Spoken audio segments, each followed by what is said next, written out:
Assalamualaikum warahmatullahi wabarakatuh. Selamat berjumpa kembali di channel Harley TV. Kali ini kita kedatangan tamu Mas Hadi Mulyo Utomo, seorang advokat dan praktisi hukum. Terima kasih Mas Hadi. Terima kasih atas undangannya di Harley TV, bisa berbagi ilmu nantinya, mungkin pengalaman. Assalamualaikum warahmatullahi wabarakatuh, pemirsa yang budiman. Ya, kali ini kita mengambil kita ini ada di acara ini Mas Hadi. Apa itu? Ngopi Day. Ngopi bareng Kambi Day. Wah, mantap itu ya, mantap. Semoga senantiasa bermanfaat konten YouTube-nya ini. Amin. Itu harapan kita semua. Jadi tema kali ini kita terkait ini ya, profesi yang digeluti Mas Hadi. Jadi kita bicara tentang fungsi atau peran ini advokat atau penasihat hukum itu saat pilkada. Karena tahun ini 2020 9 Desember kan akan ada pilkada serentak Di 20 kabupaten kota ya.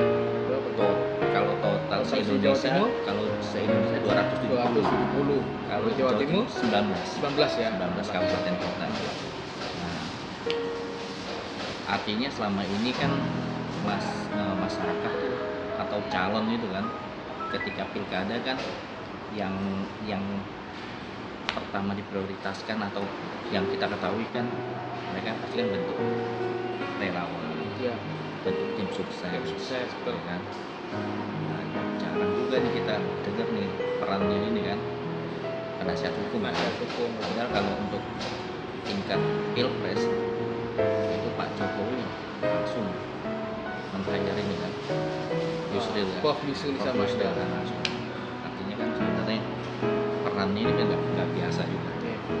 Nah, ini kan kebetulan Mas Hadi kan punya pengalaman ya jadi tim hukumnya Bukoviva dan Pak Gubernur saat itu Untuk tahun 2018-19 ya masanya ya. yang hari ini menjabat sebagai gubernur ya. Ya, betul. Sebelum kita mulai nih Mas Hadi, kan ada pepatah nih ya, tak kenal maka tak sayang. Oke, baik. Kan kita perlu tahu juga nih Mas Hadi ini Apa biografinya atau apa? Iya, Ya, sedikit oke. banyaknya kan. Sedikit banyaknya, baik. Mas Hadi. Oke, ini Mas Day. Hmm. Perkenalkan pemirsa yang budiman, nama saya Hadi Mulyo Utomo. Profesi saya sebagai advokat dan juga kurator kepailitan. Nah, tentu dalam bidang advokat, sebagaimana tugas advokat secara umum ya, kita memberikan sebuah nasihat hukum, memberikan suatu layanan advokasi, memberikan suatu jasa hukum, bantuan hukum ya, secara umum maupun secara khusus. Nah, khusus ya bisa meliputi urusan-urusan tertentu sebagaimana yang disampaikan Bang Gide ini, termasuk urusan mengenai pilkada, pendampingan calon dan sebagainya. Dulu S1-nya UNER ya kalau nggak salah. Dulu saya S1 alumnus Universitas Erlangga. Saya masuk S1 FH Fakultas Hukum Universitas Erlangga tahun 2005, lulus 2009. Lalu kemudian sempat bekerja di beberapa perusahaan sampai kemudian menjadi seorang advokat. Lalu kemudian saya melanjutkan kuliah di alma mater yang sama, Magister Hukum Universitas Erlangga pada tahun 2011. Kemudian saya lulus 2012. Dulu IPK-nya berapa Mas Hadi? Kalau Hukum buat apa? Gimana ini? Kan kita perlu tahu juga. apa perlu di-sharing di sini kalau perlu begitu ya. Ini Jadi soal transparan. IPK itu sebenarnya ini Bang Gide, Nah, kita ngobrol santai aja ya. Ya, oke. Soal IPK itu kan sebenarnya ada yang bilang soal keberuntungan saja. Kebetulan saya bukan orang yang bilang pintar juga enggak. Hanya saja saya beruntung 2 kali saya mendapatkan IPK cum laude, dan salah satunya pada saat magister hukum itu saya juga selain cum laude saya juga menjadi lulusan terbaik. Terbaik di magister hukum Universitas Airlangga begitu kan. Jadi S1-nya lulusan terbaik, S2-nya S1-nya cum laude, Cum laude. kemudian S2-nya cum laude sekaligus lulusan terbaik. Jadi 2 kali cum laude, tapi sekali lagi pemirsa yang budiman, bukan karena pintar atau tidak, tapi lebih pada karena keberuntungan kalau beruntung waktu saat ujian, ya kan, saat ujian baik ujian tulis maupun ujian wawancara atau ujian skripsi, ujian tesis itu pertanyaan yang ditanyakan Tuhan ngasih inspirasi jawabannya. Begitu, jadi pas gitu. Ya Gusti Allah ngasih inspirasi jawabannya saat ditanya soal yang disampaikan oleh dosen. Itulah keberuntungannya di situ, value keberuntungannya. Jadi antara jawaban dengan pertanyaan datang atau bertemu di titik yang tepat begitu. Iya. Kadang-kadang kalau kita nggak beruntung, apa yang kita pelajari itu nggak keluar. Nggak keluar, betul. Udah baca buku banyak-banyak, tebel ya. Yang ditanyakan singkat, tetapi sulit. Ya itu nggak bisa jawab juga kan gitu. Terus kalau nggak salah pernah dapat penghargaan ya tahun lalu ya kalau nggak salah. Tahun lalu, tahun 2019. Terus kategorinya apa? Tahun 2019 saya mendapatkan kategori 50 lawyer terbaik se-Indonesia. Jadi dari sisi excellent service, jadi service jasa hukum pada kantor hukum Hadi Mulyo Utomo dan partner mendapatkan suatu penghargaan atas layanan jasa hukum terbaik yang diberikan oleh salah satu lembaga independen ya di bidang penilaian terhadap layanan jasa kantor hukum. Ya artinya kita ini nggak salah mengundang narasumber yang kredibel. Tidak salah mengundang narasumber yang beruntung, ya kan, saat posisi lagi luang waktu diundang di acaranya Bang Dida ini, acara yang luar biasa ini kan begitu. Oke. Kita langsung mulai aja. Baik. Kalau berdasarkan pengalaman Mas Hadi, terutama di 2018 ya, Pilgub 2018, itu peran penasihat hukum itu dimulai itu saat tahapan apa? Ya, baik. Ini deh. Mungkin saya dalam kesempatan ini ingin sharing ya terhadap semua masyarakat, pemirsa yang budiman, sahabat-sahabat yang saya hormati di dalam channel Bang Dida ya. Channel apa namanya Bang Dida ini? Ini Perla TV ya. Semoga Ngopi Day ya. Semoga sedikit banyak apa yang bisa kita diskusikan di sini bisa memberikan manfaat. Kemudian kalau ada kekeliruan mohon kemudian diabaikan saja begitu. Kalau ada manfaat bisa jadi edukasi kita bersama begitu. Nah, fungsi penasihat hukum sebenarnya di dalam konteks pendampingan calon yang ingin mengajukan diri sebagai kontestan atau peserta pemilihan kepala daerah itu sangat vital. Jadi penasihat hukum itu fungsinya sangat penting gitu. Dari awal apa hanya pas ada sengketa? Nah, begitu Mas Bang Dida. Kalau orang memahami kan seolah-olah pentingnya kehadiran penasihat hukum ini saat dispute, saat adanya suatu permohonan atau upaya untuk mengajukan permohonan sengketa, misalnya sengketa hasil dan sebagainya. Sebenarnya lebih dari itu, bahwa kebutuhan akan penasihat hukum itu sejak dulu, sejak awal-awal calon ingin mendaftarkan diri sebagai peserta pemilihan kepala daerah. Jadi sebelum calon itu ditetapkan, sebelum bakal calon itu ditetapkan menjadi calon, saat pengajuan syarat administratif dan sebagainya, itu sangat penting untuk didampingi oleh seorang penasihat hukum begitu. Memang begini Bang Dida, sebenarnya memang tidak harus lawyer ya Bang Dida, tapi saya ingin menggarisbawahi bahwa orang yang mendampingi ini harus orang yang satu memahami peraturan perundang-undangan tentang kepemiluan. Kalau bilang saya peraturan perundang-undangan berarti tidak hanya satu undang-undang.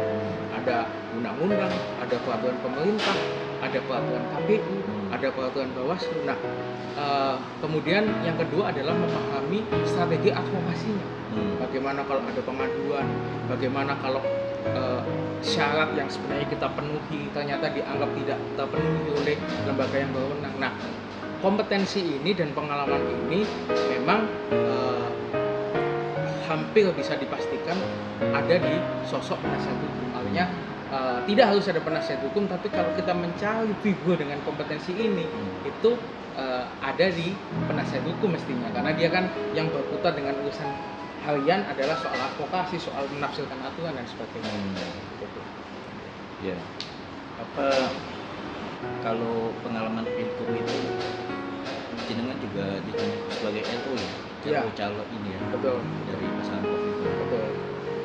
Artinya sebenarnya kontribusinya ini ya, tim hukum ini juga ini ya sama besar dengan konsultan politik ya. Iya, selama betul. ini kan kalau mau ada pilkada itu yang lebih menonjol kan konsultan politik, tim survei gitu kan. Hampir-hampir nih tim hukum ini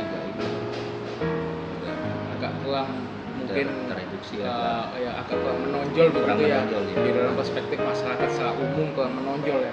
Menonjolnya ketika ada dispute sengketa, ketika sudah ada penetapan pemenang baru ada gugatan. Ya, sebenarnya Bang Dide kalau kita mau sharing ya kebutuhan yang sejatinya, kebutuhan aslinya tentang figur penasihat hukum ini memang harusnya sejak awal. Tadi saya bilang penekanannya sejak calon itu ingin mendaftarkan. Jadi dia penasihat hukum di sini bisa berfungsi sebagai figur yang memeriksa tentang kelengkapan salah satu administrasi dari seorang calon. Artinya seorang calon yang ingin mendaftarkan di kalau konteksnya pilkada kan di KPU, maka dia harus bisa penasihat hukum ini sebagai pihak atau figur yang melihat sejauh mana sih calon ini telah memenuhi persyaratan atau tidak, sejauh mana legal compliance-nya, kepatuhan hukumnya calon. Mengapa ini menjadi penting? Kemampuan seorang lawyer memberikan advice itu, atau seorang calon yang ingin mendaftarkan diri sebagai peserta pilkada membutuhkan nasihat hukum seorang penasihat hukum. Karena apabila ada salah satu syarat yang tidak terpenuhi, maka dia berpotensi untuk dinyatakan tidak memenuhi syarat. Bahkan ibaratnya sebelum dia berkompetisi, dia sudah dinyatakan tidak lolos karena ada syarat administrasi berdasarkan amanat dari peraturan perundang-undangan yang tidak dipenuhi begitu. Nah, ini tentu yang mempunyai kompetensi kompetensi yang tersertifikasi yang bisa dipertanggungjawabkan, tentunya ya lebih baik menuju seorang lawyer begitu. Karena dia sudah terbiasa dengan skill di dalam membaca peraturan perundang-undangan, memahami peraturan perundang-undangan ya, dan memaknai substansi dari peraturan perundang-undangan berkaitan dengan pemilu kada atau pilkada ini tidak hanya secara tekstual. Kalau aturan semua bisa buka, hukumnya bisa baca. Tapi kalau mencari maknanya dari aturan itu secara kontekstual, hubungannya aturan, misalnya contoh hubungannya aturan undang-undang tentang pilkada dengan peraturan Bawaslu, dengan peraturan KPU. Nah, ini hubungannya apa? Begitu kan? Keterkaitan satu aturan dengan aturan yang lain. Nah, ini tentu tidak bisa dipelajari oleh orang biasa. Artinya tidak bisa kompetensi ini tidak dimiliki oleh orang biasa. Orang biasa mungkin bisa baca, tapi maknanya satu dengan yang lain mungkin mereka tidak punya. Begitu. Nah, ini masukan yang gini ya, yang penting buat kita. Ternyata penasihat hukum ini juga punya andil mengantarkan calon ya, mengantarkan calon untuk bisa ikut berkompetisi. Nah, sekarang setelah dia ditetapkan sebagai calon, kalau sebelum ini kan mengawal kan dari bakal calon sampai kemudian berhasil ditetapkan sebagai salah satu calon oleh KPUD ya, kalau tingkatnya pilkada ya KPUD di kabupaten kota masing-masing. calon apa ini Ya. peran berikutnya dari penasihat hukum? Begini Bang Ide, baik. Pasca penetapan bakal calon menjadi calon yang layak secara hukum diakui oleh KPUD sebagai salah satu peserta pemilu kada atau peserta pilkada gitu ya. Masih banyak tugas-tugas penting lain yang bisa menjadi tanggung jawab dari seorang penasihat hukum. Tugas-tugas itu apa saja, ya kan? Banyak tugas-tugas yang sangat strategis, yang sangat penting, dan ini sangat berpengaruh pada proses keberhasilan calon peserta pilkada itu untuk menang, gitu kan? Memang ini bukan persoalan soal masalah bukan persoalan soal mengenai elektabilitas, ini tentu bukan domainnya orang hukum ya, tapi ini bisa berkaitan dengan konteks misalnya begini. Di dalam pelaksanaan pilkada itu memungkinkan ada suatu aturan yang belum diatur, baik di aturannya undang-undang ataupun di peraturan KPU atau peraturan Bawaslu. Misalnya aturan mengenai kegiatan kampanye, gitu kan? Kalau kampanye ini bolehnya jenis kegiatannya apa, ya kan? Lalu kemudian kita mungkin kalau di dalam istilah pilkada atau pemilu kita sudah familiar dengan istilah alat peraga kampanye, ya misalnya kayak spanduk, APK. Nah ini kadang belum diatur sejauh mana jumlahnya, besarnya, ya kan? Modelnya seperti apa. Nah di dalam konteks kebutuhan penasihat hukum bisa menjadi pihak yang ikut menetapkan aturan main bersama dengan KPU, dengan pihak perwakilan dari calon yang lain untuk membuat suatu aturan bersama yang fair untuk peserta pilkada ini, untuk misalnya membuat aturan kampanye yang memang pada waktu itu belum sempat ditetapkan oleh aturan perundangan. Nah tentu untuk membutuhkan suatu aturan fair yang adil, tentu pihak penasihat hukum bisa melaksanakan kompetensinya, bisa melaksanakan fungsinya untuk tidak membuat keputusan yang merugikan calon. Itu satu. Kemudian yang kedua, di dalam tahap kampanye itu potensi ada gesekan. Gesekan itu misalnya seorang calon dilaporkan oleh pihak lain, dilaporkan oleh masyarakat, atau dilaporkan misalnya dianggap melanggar suatu aturan tentang kampanye, ya. Maka di situ membutuhkan skill advokasi, ya kan? Membutuhkan skill advokasi, artinya bahwa kita harus membela calon itu, dalam arti bisa membela itu tidak harus di muka persidangan, tidak harus di dalam suatu sidang resmi seperti di persidangan Bawaslu begitu, tidak harus itu, tapi paling enggak ada suatu kebutuhan penasihat hukum untuk menjadi wakil daripada calon peserta pilkada ini, untuk mewakili, mengklarifikasi bahwa apa yang dilakukan calon ini sudah benar, bahwa tidak melanggar aturan dan sebagainya. Artinya singkat kata Mas Hidayat, ada kebutuhan penasihat hukum di dalam konteks dia melakukan advokasi, ya kan, melakukan advokasi pada masa kampanye, pada masa sebelum ada gugatan, sebelum ada keputusan. Ini ada kebutuhan-kebutuhan advokasi yang membutuhkan sosok seorang penasihat hukum, termasuk di dalam konteks misalnya membuat kesepakatan bersama yang belum diatur di dalam peraturan perundang-undangan. Misalnya ada aturan, boleh nggak sih memasang logo seorang tokoh agama, gitu kan? Nah itu tidak diatur secara spesifik. Nah, lalu memasang tokoh nasional, memasang pahlawan yang sudah meninggal misalnya, itu dijadikan sebagai suatu ikon di dalam materi kampanye, boleh nggak?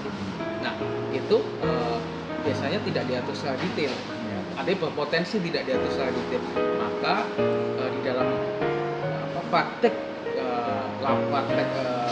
keseharian, ya, kalau sudah pelaksanaan pilkada itu berjalan, maka biasanya KPU akan mengundang pihak Bawaslu juga untuk membuat aturan bersama yang fair, yang seperti apa. Nah ini tentu membutuhkan orang yang mengerti sebuah aturan, tidak hanya sebatas tekstual, tapi kontekstual, untuk merumuskan aturan yang seadil mungkin dan sefair mungkin, sebaik mungkin untuk calon yang diwakilinya. Supaya apa? Supaya tidak membuat aturan yang justru menjerumuskan atau merugikan daripada calon yang sedang diwakilinya.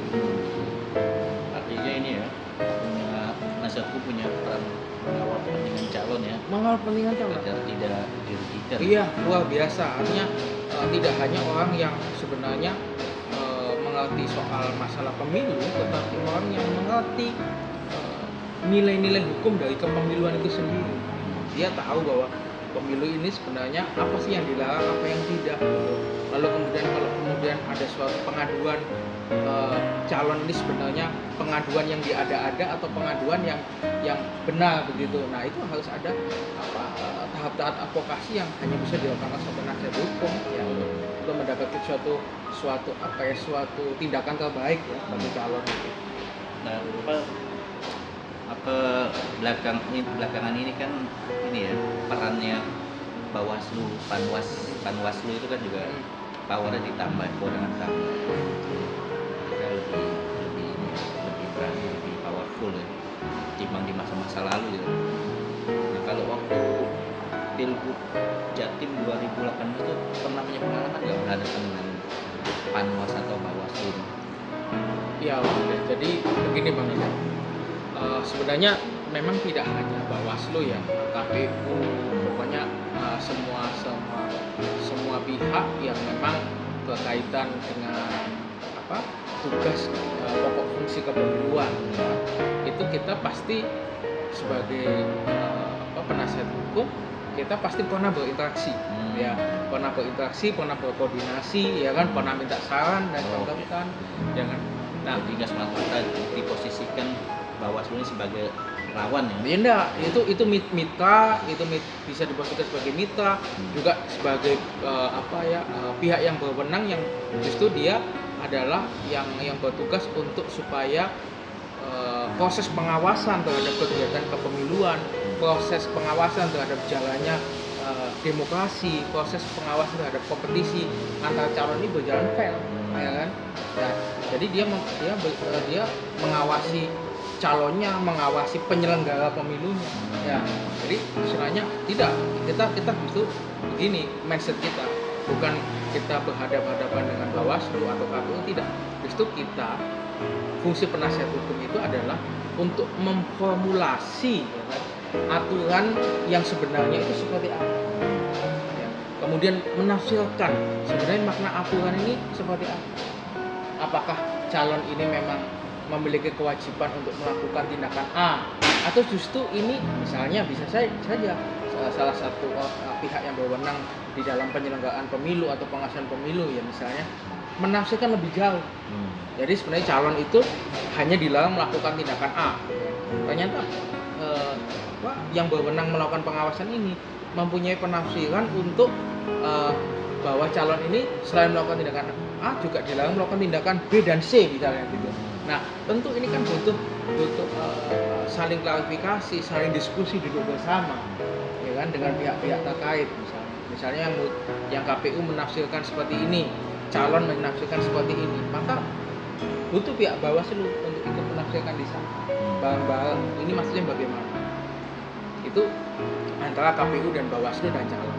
Ada juga antara misalnya nih tingkat PPK misalnya, itu multi tafsir dengan calon. Ternyata maksud dari KPU tidak begini, ternyata PPK menafsirkan yang lain gitu. Jadi sebenarnya fungsi penasihat hukum ini sangat-sangat vital sekali di dalam tadi kata Bang Bidai mengawal kepentingan calon. Ya kan? Kepentingan apa? Kepentingan dia mendapatkan suatu proses ya, proses hak dia untuk ikut serta di dalam kontestasi demokrasi ini secara fair, secara adil dan berkepastian hukum sesuai dengan aturan. Tapi jangan sampai aturan ini diterjemahkan seenaknya sendiri, diterjemahkan sesuai dengan subjektivitasnya sendiri sehingga merugikan calon. Nah, di situ fungsinya penasihat hukum.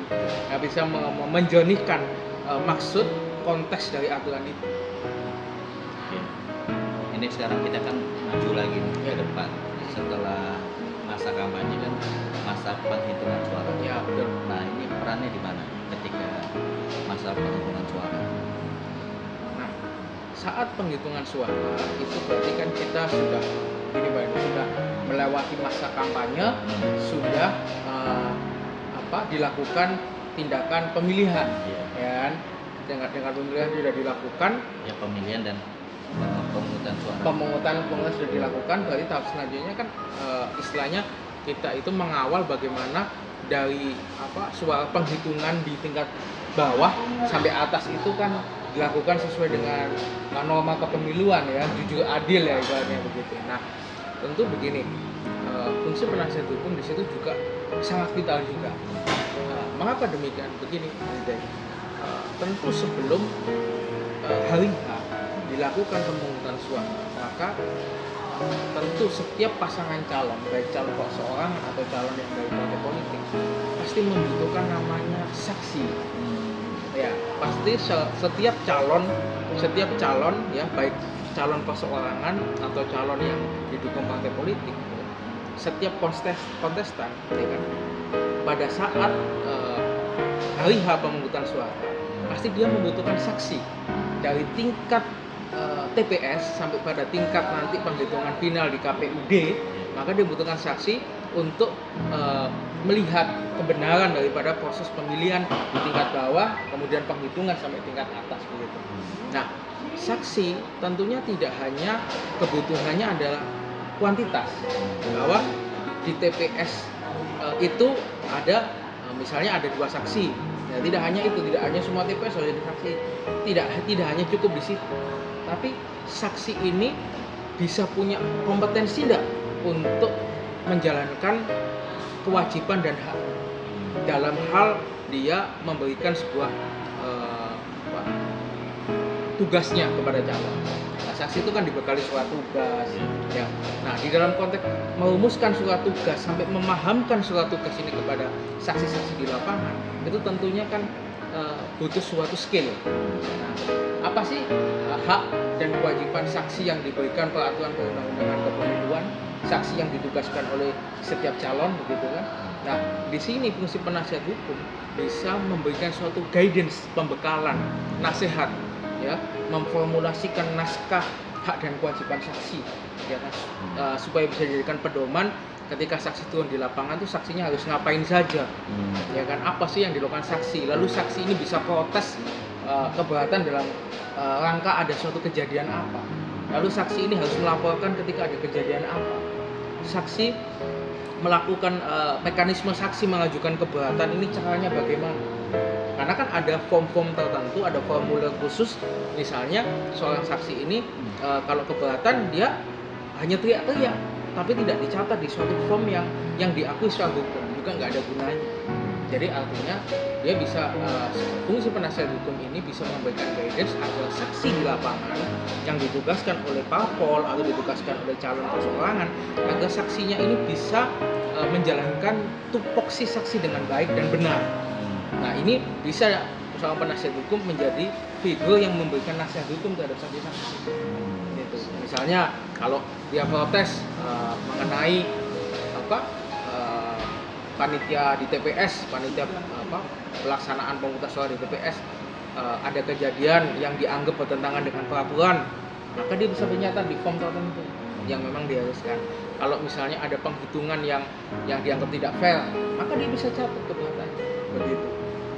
Nah, kemudian yang ketiga bisa jadi ada suatu keberpihakan dari petugas TPS terhadap calon tertentu, dia juga bisa melaporkan di situ sampai pada tataran BPK, sampai pada tataran tingkat KPUD. Ya, begitu. Siap. Lalu kalau kita maju ke depan lagi, itu kan masa rekapitulasi dan penetapan. Nah, terus ini gimana lagi perannya penasihat hukum? Nah, ini sebelum kita melangkah ke arah penetapan, penasihat hukum ini tadi saya nambahkan satu lagi, selain memberikan bimbingan teknis terhadap saksi-saksi, fungsi penasihat hukum ini juga bisa memberikan sebuah bimbingan juga dalam konteks bagaimana saksi itu diberikan suatu strategi untuk mengkolek bukti hukum, mengumpulkan bukti hukum untuk kemudian kita bisa perjuangkan, ya kan, sebelum ke ranah pengadilan, perjuangan di dalam konteks penghitungan suara ke lebih tinggi, misalnya penghitungan di tingkat PPK atau tingkat KPUD, kita bisa menggunakan bukti-bukti temuan di TPS itu bahwa ini sebenarnya nilainya tidak seperti ini begitu. Jadi istilahnya itu adalah kompetensi advokasi yang bisa dibimbingkan atau dikonselingkan kepada saksi-saksi oleh penasihat hukum. Jadi ketika saat sebelum jatuh pada atau saat sebelum melakukan upaya hukum di pengadilan, seorang penasihat hukum bisa mempersiapkan pengumpulan alat bukti, ya kan, melalui saksi-saksi yang di lapangan. Jadi saksi itu bukan kemudian datang orang lalu pergi, tetapi saksi itu juga satu bisa membela, mempertahankan hak calon, ya kan, hak calon sesuai dengan peraturan perundang-undangan. Kemudian yang kedua, andai kata ada pelanggaran, ya, dia sudah siap dengan buktinya. Bukan hanya banyak pengaduan itu banyak di Bawaslu, tapi karena saksi tidak dibekali cukup kompetensi dan pemahaman tentang pengumpulan barang bukti, pengumpulan alat bukti, akhirnya laporannya tidak diterima. Ya seperti orang ngomong biasa, lapor kan semua orang bisa aja lapor, tapi buktinya tidak cukup. Nah, untuk kecukupan bukti ini, figur sosok penasihat hukum ini bisa memberikan bekal kepada saksi, ya kan, bagaimana sih cara mengumpulkan bukti hukum dengan benar dan tepat, gitu ya. Kenapa saya rumuskan benar dan tepat? Karena bukti itu kalau diperoleh dengan cara yang melanggar hukum juga tidak akan diakui sebagai bukti, ya. Artinya misalnya, ini contoh ilustrasi, ada masyarakat, ya, masyarakat melihat adanya kecurangan, tapi dia itu bukan saksi, hanya orang yang berada di luar TPS, kemudian dia bisa melihat peristiwa di sana, kemudian dia melaporkan kejadian begini-begini, maka dia nggak punya legal standing. Artinya orang yang mengumpulkan barang bukti ini harus orang yang memang punya tugas dan juga diperoleh dengan cara yang benar, dan bukti ini juga dituangkan dalam record dokumen yang benar. Nah, baru kemudian itu bisa dianggap dikualifikasi sebagai bukti, itu bisa untuk memperkuat kepentingan hukum calon. Nah, ini wawasan baru nih buat saya pribadi. Ternyata peran saksi itu di TPS bukan cuma sekedar mencatat dan menghitung Gitu. Ternyata dia juga punya peran untuk mencegah kecurangan atau minimal meminimalisir ya potensi Kecurangan, kecurangan. atau kalau memang kecurangan tetap terjadi, saksi ini bisa mengkolekting buktinya, bukti yang sah diakui hukum, kan gitu. Jadi memang satu ini perlu panduan itu Panduan, dari betul. seorang penasihat hukum. Betul. Lalu ketika pasca penetapan itu kan ada sengketa. Ketika terjadi sengketa ya, baik calon ini sebagai yang termohon atau pemohon, itu apa aja yang harus disiapkan oleh seorang penasihat hukum? Nah, begini Bang, berarti ini kan sudah pembicaraan kita, diskusi kita sudah bergeser ke arah litigasi. Litigasinya bahwa udah bukan lagi melalui advokasi, tapi litigasi pemilu masuk advokasi, tapi advokasinya sudah bukan lagi ini advokasi dulu, tapi sudah hilir, artinya sudah masuk ke ranah pengadilan, ya kan. Nah, tentu apa yang perlu dipersiapkan, tentu begini, kita harus melihat dulu posisi daripada calon itu tersebut sebagai apa. Apakah sebagai termohon, artinya maksud saya dia sebagai turut termohon dalam arti sebagai pihak yang menang, kemudian keputusan menangnya itu digugat atau diuji kembali, kan karena sebenarnya yang digugat itu kan KPU ya. KPU ya, ini KPU. Kita sebagai memang turut termohon, ya kan. Nah, apakah yang dipersoalkan itu perhitungannya, ataukah ada pelanggaran di saat pemungutan suaranya, atau saat masa kampanyenya. Nah, ini juga harus di mapping, gitu. Artinya materi yang dipersoalkan oleh calon lain yang menggugat keputusannya KPU, menggugat keputusan yang memenangkan calon yang kita bela atau kita wakili, itu kita mapping dulu apa yang dipersoalkan, gitu. Nah, lalu kemudian kita bisa tentu sebagai tugas seorang lawyer, kita tentu harus memberikan argumentasi yang membela calon kita, bahwa calon kita adalah sesuai dengan peraturan perundang-undangan yang berlaku, gitu kan. Lalu kemudian yang kedua, selain menyusun argumentasi hukum, tentu argumentasi hukum itu harus didukung bukti. Nah itu pentingnya bukti yang kita peroleh dari saksi-saksi itu akan mendukung proses litigasi nantinya ketika memang ada suatu upaya hukum di dalam penyelesaian perselisihan sengketa pemilu begitu. Gitu. Iya, karena banyak itu kan contoh-contoh sengketa pemilu itu. Katanya ada calon yang punya bukti kecurangan sampai 1 kontainer. Ya. Ternyata pas diuji di persidangan mentah semua. Ya, betul. Ini Itu kan banyak sekali terkait kualitas bukti ya. Iya, betul. Nah ini ternyata bisa dimulai dari ini ya. Dari awal, dari saat misalnya saat masa kampanye, saat proses pemungutan suara, saat proses perhitungan suara. Ini bisa kita kumpulkan semua begitu. Karena begini, yang perlu diketahui bahwa ada perubahan norma-norma di dalam kepemiluan. Contoh saja misalnya suatu persoalan hukum yang mungkin sudah well known ya, sudah dikenal oleh banyak orang, sudah familiar adalah istilah pelanggaran yang bersifat TSM, terstruktur, sistematis, masif ya. Istilahnya itu adalah pelanggaran yang sifatnya adalah menggunakan suatu pengaruh kekuasaan yang cukup besar untuk memenangkan seorang calon, dan bisa saja itu juga menggunakan kewenangan oknum daripada penyelenggara pemilu atau pengawas pemilu misalnya, bisa saja seperti itu. Nah, pada masa-masa awal memang apabila ditemukan bukti salah satu calon ini terbukti melakukan pelanggaran TSM, berapapun jumlahnya dia bisa dibatalkan kemenangannya, bisa dianulir ya. Tetapi dalam perkembangan norma kepemiluan ini adanya pelanggaran yang sifatnya TSM ini tidak otomatis membatalkan, menganulir. Dilihat dulu dampak daripada adanya TSM ini berpengaruh sampai berapa banyak. Ya kan? Artinya sudah menghitung bagaimana sejauh mana adanya pelanggaran terstruktur sistematis masif itu terhadap bertambahnya atau berkurangnya suara dari kontestan. Jika ada TSM terbukti, tapi penambahan suaranya sebenarnya tidak terlalu masif, yang diambil suaranya atau yang potensi kehilangan suaranya tidak terlalu masif, tidak akan dianulir. Iya, bahkan itu juga dimulai saat ini permohonan sengketa ya. Iya, sebenarnya ada batas. Ada batas, ada istilahnya ambang batasnya. Kalau nggak salah 2,5%. Ya itu sesuai dengan rasio daripada ini DPT misalnya. Jadi jumlah dari tiap kabupaten kota itu berapa? TSM, kalau ingat TSM ingat ini itu dipopulerkan ini ya, Kofifa ya.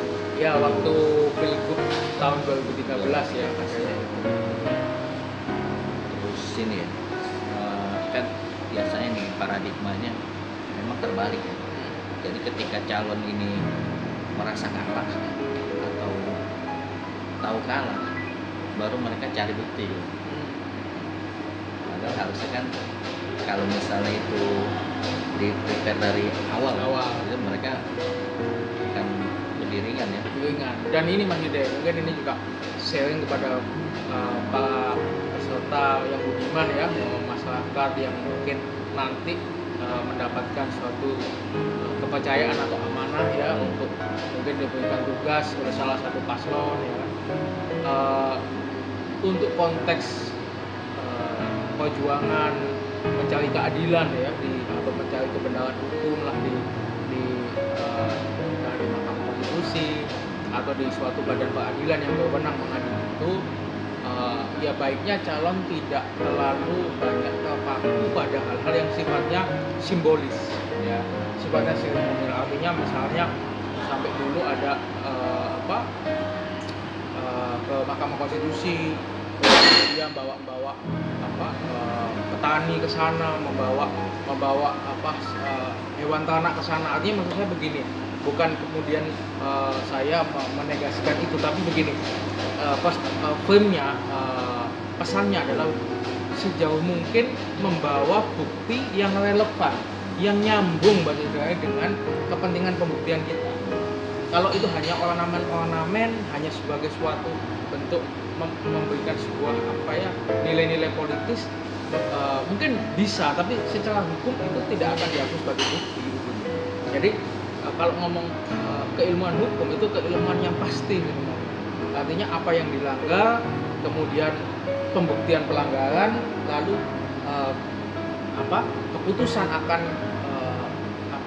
tentang pemulihan hak pelanggar itu jelas. Jadi antara apa yang didalilkan, apa yang dibuktikan dengan apa yang diputuskan itu linier ya. Jadi jangan kemudian yang didalilkan adalah kehilangan, contohnya yang didalilkan adalah kehilangan sebuah buah apel, yang dibuktikan buah pisang, ya kan? Ya tentu artinya kehilangan apel tapi yang dibuktikan buah pisang, ini akan adalah suatu logika hukum yang tidak match satu sama lain, sehingga kemudian gugatan ya akan ditolak pasti kan begitu. Gitu. Nah, ini wawasan baru Ya. Mas Adi. Baik. Dulu kan waktu Pilgub 2018 jenengan itu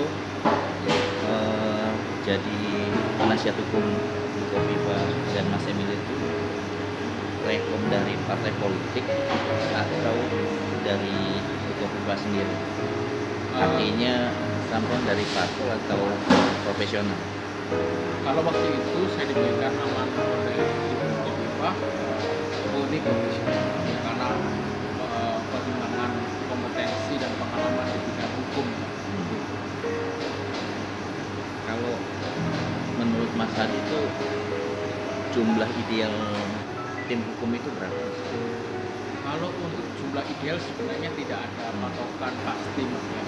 Jadi hemat saya begini, kalau seorang calon peserta atau kontestan pilkada di dalam memilih sebuah penasihat hukum, baik sifatnya adalah orang perseorangan atau tim ya, itu untuk pemilihan tim, formasi tim, susunan tim itu baiknya diserahkan kepada koordinator tim hukumnya, diserahkan koordinator tim penasihat hukum. Mengapa demikian? Begini, ini pengalaman di lapangan ya, menjadi pengalaman banyak tim pekerjaan penasihat hukum, pekerjaan seseorang lawyer, baik di bidang umum atau kekhususan seperti kepemiluan seperti ini, itu membutuhkan aspek-aspek trust, aspek kepercayaan, aspek kesamaan dalam kerangka berpikir, kerangka berstrategi, kerangka melangkah, gitu ya. Nah, kalau tim ini istilahnya dipadu-padankan oleh calon sendiri atau kemudian dipadu-padankan berdasarkan mengakomodir suatu kepentingan tertentu, tentu ini akan sulit berjalan maksimal. Tetapi kalau misalnya susunan tim, jumlah tim, ya kan, jumlah formasi anggota penasihat hukum yang akan diamanahi untuk membela suatu kepentingan peserta kontestan pilkada ini disusun oleh koordinator timnya, maka dia akan lebih mudah untuk bekerja sama, lebih mudah untuk bersinergi kerja di dalam konteks pembelaan klien begitu. Nah, istilahnya yang bisa mengukur ya koordinator timnya. Karena ini bukan pekerjaan seperti pekerjaan yang sifatnya teknis ya, teknis maksudnya misalnya kita ibaratkan sebuah bangunan begitu, 10 orang akan semakin efektif, 15 orang jauh lebih efektif, lebih banyak jauh lebih efektif. Tidak, pekerjaan lawyer ini adalah suatu kebutuhan sinergi yang efektif dan efisien, sinergi kerja. Jadi bukan ditentukan oleh banyaknya lawyer, malah justru dengan banyaknya lawyer tapi tidak saling kenal satu sama lain, tidak ketemu mindset kerja yang sama, mindset berpikir yang sama, ini tidak akan menghasilkan suatu proses advokasi yang maksimal. Jadi intinya strategi saya adalah pilih koordinatornya. Koordinator itu sudah membentuk timnya, jumlahnya berapa, siapa saja yang di dalamnya, kasih wewenang penuh kepada timnya, koordinator timnya. Dia yang mengetahui kompetensi masing-masing dan pembagian tugas kinerja masing-masing, tidak saling overlap satu sama lain. Gini Mas, Mas Hadi kan kalau kita lihat ya dari pilkada ke pilkada itu sangat jarang kandidat yang menggunakan penasihat hukum dari kalangan profesional. Ada yang bilang mahal, tarifnya mahal atau honorer mahal. Kalau Mas Hadi sendiri pertimbangannya apa? Pertimbangan memilih mau memutuskan apa bergabung gitu sebagai tim hukum. Kalau saya pribadi ya sudah mungkin boleh saya silakan di sini kepada para peserta yang budiman ya, bahwa seorang lawyer itu tentu mempunyai pertimbangan hukum dan pertimbangan hukum ya di dalam memutuskan dia mau memberikan sebuah bantuan hukum. Memang tidak boleh menolak perkara, tetapi kemudian boleh istilahnya memberikan sebuah standar penanganan perkara. Ya, lawyer memang tidak boleh menolak perkara, tapi dia boleh memberikan suatu standar. Ketika standar itu kemudian tidak tercapai kesepakatan, ya boleh untuk kemudian tidak terjadi kesepakatan. Nah, kalau saya pribadi Mas Hidayat, saya tentu standar yang pertama yang tentu saya bisa harapkan kalau memang ada orang yang menawari suatu kepercayaan atau amanah untuk bisa memberikan suatu bantuan hukum khususnya di bidang kepemiluan adalah bagaimana saya bisa bekerja dengan objektivitas. Satu. Kemudian yang kedua, bisa bekerja dengan nilai privasi yang tinggi. Artinya bahwa ada pekerjaan-pekerjaan lawyer itu yang tidak bisa dipublikasi ke pihak lain. Hanya cukup ini antara misalnya tim hukum dengan calon, gitu, ya kan? Lalu kemudian yang ketiga adalah keleluasan untuk membentuk tim sendiri. Nah, jadi saya pernah ada suatu pengalaman, saya mengalami kesulitan bekerja karena di dalam suatu tim itu tidak dibentuk oleh saya sendiri. Jadi istilahnya sebenarnya saya welcome untuk bekerja sama dengan pihak lain, tetapi di dalam praktek di lapangan itu kan kadang kalau kita tidak kenal secara mindset berpikir yang sama, mindset strategi yang sama, bisa saling habis energi di internal tim itu sendiri. Artinya ada suatu langkah-langkah yang tidak match satu sama lain. Jadi kalau saya poin ketiga saya, kalau andai kata saya diberikan amanah, saya akan minta untuk bisa membentuk anggota tim hukum itu sendiri.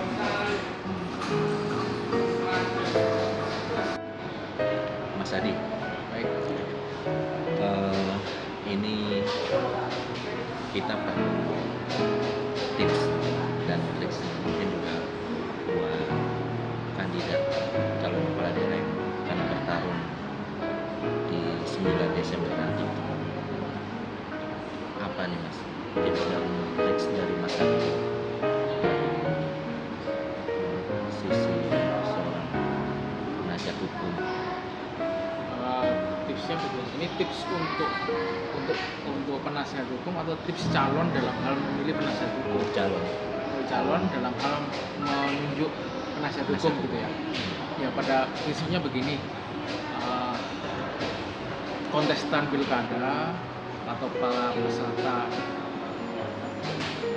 pencalonan kepala daerah, para peserta pilkada, intinya pada prinsipnya begini, kalau memilih penasihat hukum bebas dari latar belakang mana saja, boleh dari unsur parpol pengusung, boleh dari profesional murni, biasa saja, nggak ada batasan.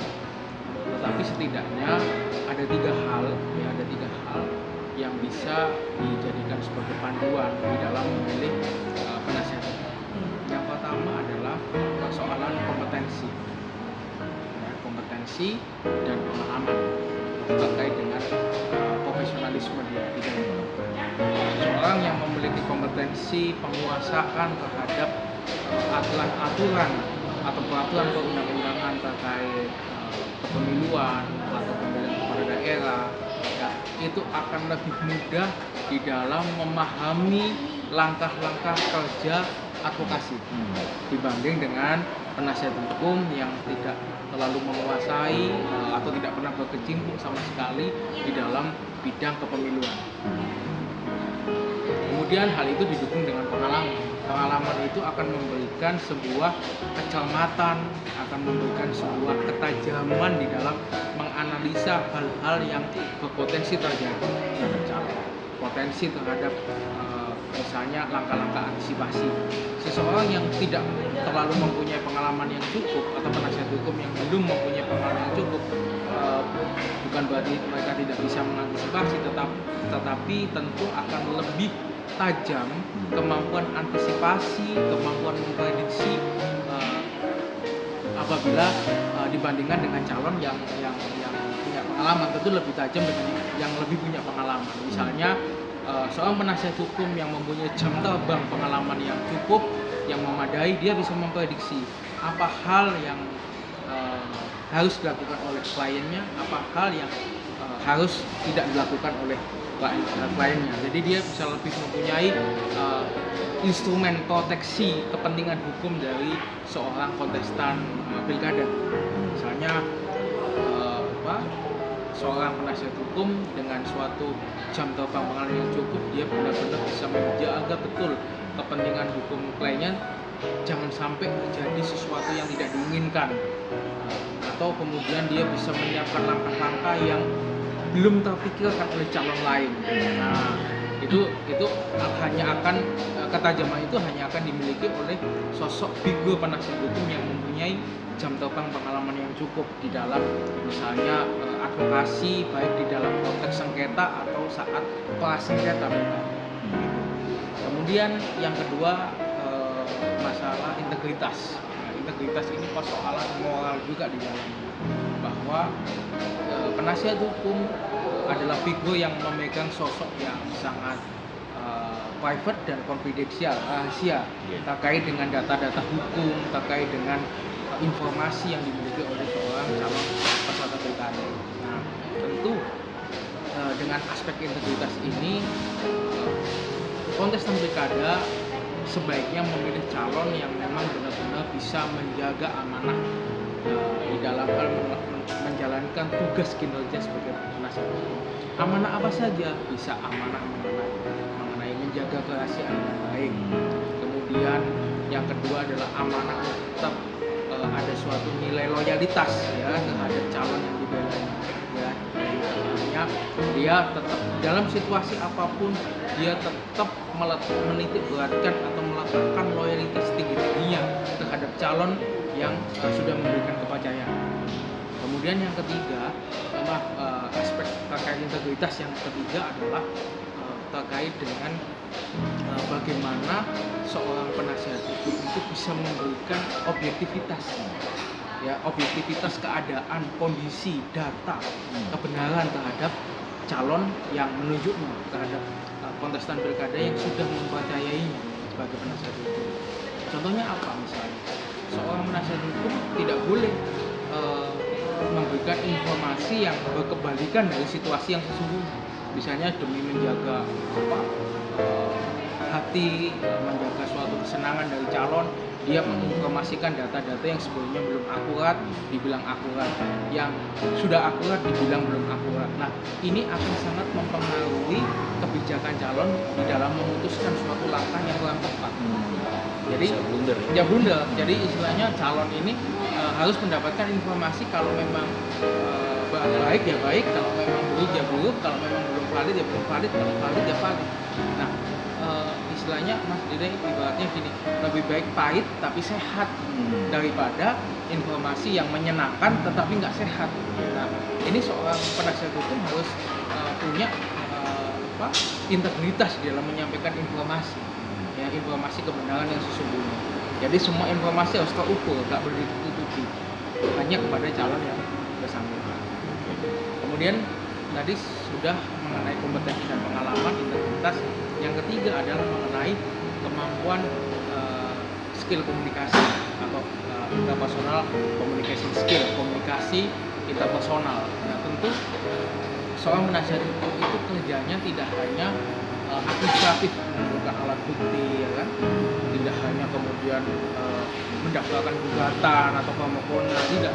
Tetapi dia juga harus bisa menjadi seorang, bisa bilang, jubir hukum, menyambungkan kepentingan hukum, mendiskusikan kepentingan hukum, mengkoordinasikan kepentingan hukum dengan stakeholder terkait, misalnya dengan pihak-pihak pemilu,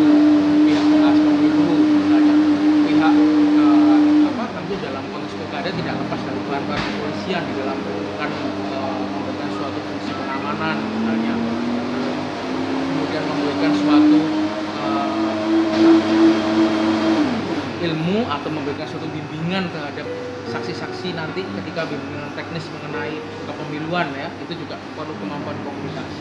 Memberi statement kepada media ya. Termasuk memberikan statement kepada media, apa yang kiranya perlu disampaikan, apa yang tidak begitu. Nah ini tentu perlu suatu skill komunikasi yang baik, dan kemudian tentu sebagai suatu skill ini juga sangat berguna untuk sebagai bahan laporan komunikasi kepada calon atau peserta pilkada. Tentu dengan komunikasi yang baik, seorang calon akan dapat menerima gambaran yang utuh seutuhnya sebenarnya tentang dinamika yang terjadi, khususnya mengenai konteks dinamika mengenai data-data hukum atau permasalahan hukum dan sebagainya. Oke.